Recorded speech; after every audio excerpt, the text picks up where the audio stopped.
असांजे मथां हथियार सिधा करण खां पहिरियों तव्हांखे 1000 बार सोचण घुर्जे हा ककर। रज़न यादि रख, जेकॾहिं हिते हिकिड़ो फायर थियो न त हितां तव्हां सभिनी जा लाश वेंदा, लाश। अधा वारा ॻोठ में आहिनि, जेसी ताईं गुल परी उन्हनि जे हवाले नथी कई वञे त हू वॾो तमाशो कंदा।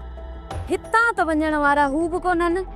पोइ मूंखे ॿुधायो त मुंहिंजे भाउ जो ऐं मुंहिंजे सोटनि जो बात केरु बंदि कंदो? कीअं थो थी सघे ईअं जो मुराद मुंहिंजे फ़ैसिले जी भंजकड़ी करे? बाबा ईअं थी सघे थो त रज़न वारनि वञी उते का हलकड़ाइप कई हुजे ऐं मुराद कावड़ में अची होश विञाए वेठो हुजे। हू तव्हांखे झुकाइण थो चाहे, पर मुंहिंजे हूंदे मंसूर ख़ान तव्हांखे कॾहिं बि झुकाए नथो सघे। मां थो ॻाल्हायां मुराद वारनि सां। जे छोकिरी ॾिनऊं त ठीकु आहे, जे न त हुननि जे घरनि में गिरी